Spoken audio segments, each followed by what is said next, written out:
It's Motivational Monday. I'm Brother Marlon, and let's go back to some of the responses we got from the question, what have you learned during the quarantine?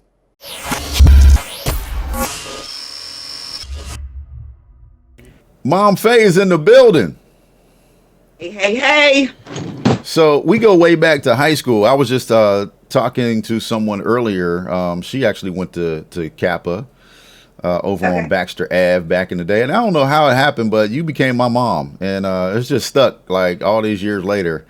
But I so appreciate you and Pop and all the great stuff that you guys are doing. We working together, hooking fish and Yes, chicken, yes. you know, It is great stuff. fun. But I asked the question, doing this for my podcast and for the radio show, what have you learned during the quarantine? And I so love what you said. So just talk about that for a little bit, what you learned during this quarantine. So I have quite a few things that I've learned during the quarantine, but one was that hugs give life. And I just miss. I'm a hugger. Mm-hmm. It's going to be hard going back. It's hard going out right now because I want to hug people, and I'm like, you can't touch people. You can't do anything. Right. So, and I found that hugs give life, and researching that, you see, there was that test that they did, and I think it was the 1940s, where they deprived half of the babies that they did an experiment on of like affection. They fed them, they changed their diapers, didn't allow them to have any deprivation, but they did not touch them or look them in the eye. Wow. They found that this test was, in essence, scrapped because after 4 months, half of the babies died. Right. I know exactly. They did that in the United States. But it just tells us the importance of touch. Like, touch is vital, and we're missing out on that. Hugs get like, we got to get back to church. We got to get back to safe where we could just hug each other, shake hands, touch, release some of that, what is it, oxytocin, and be free to do all of that. So that's one thing that I missed. And I did a lot of talking, so I don't know which one you were specifically referring No, to. that was definitely a good one.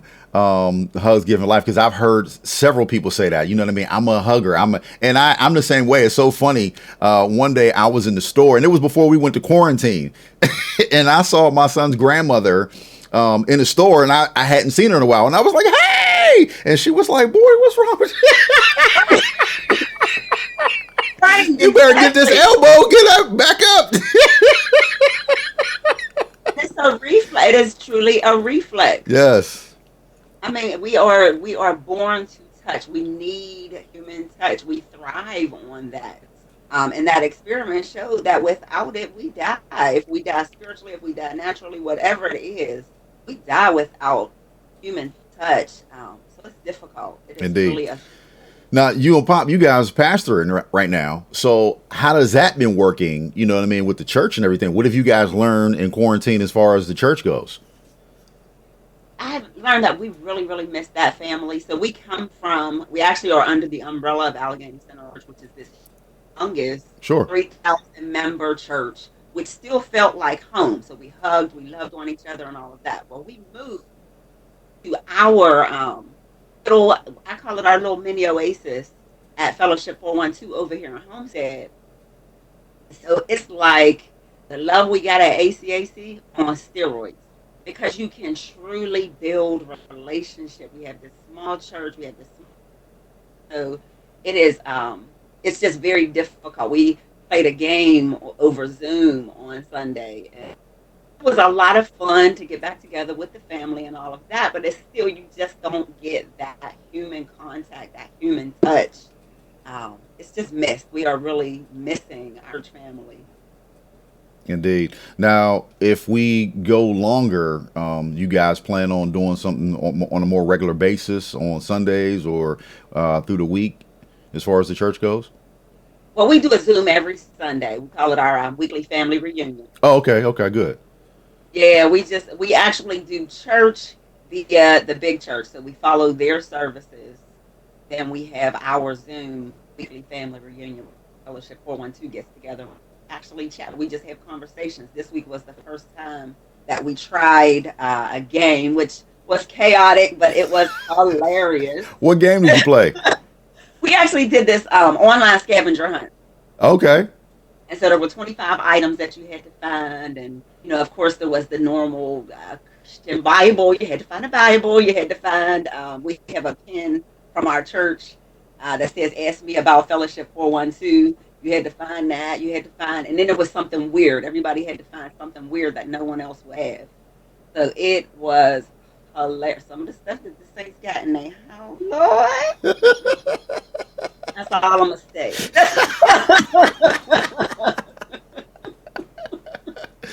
That's hilarious. Well, I'm glad you guys are finding ways to keep the fellowship going and to keep it interesting as you're doing it, because everybody can have church, but there's different things that we can do together to come together as a family. So that's good as well. So continued success to you guys. And then, of course, every Thursday in May, we're going to be at Hook Fish and Chicken.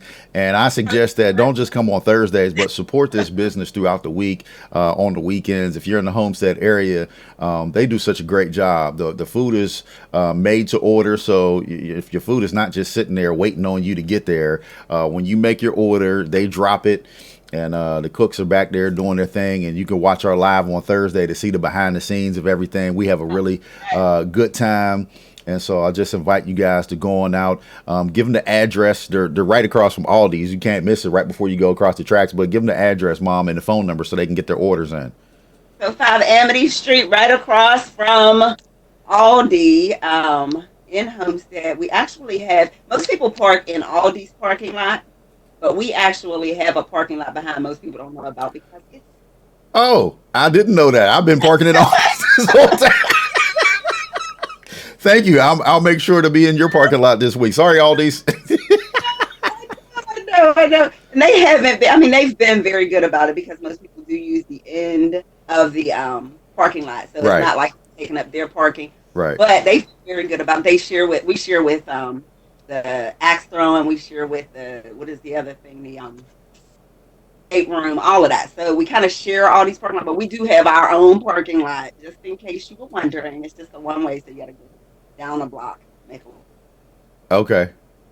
our parking lot. Okay. All right. The number 412-461-4665. Nobody remembers numbers anymore, so I had to pull it up. I was like, oh, he done put me on the spot, Lord.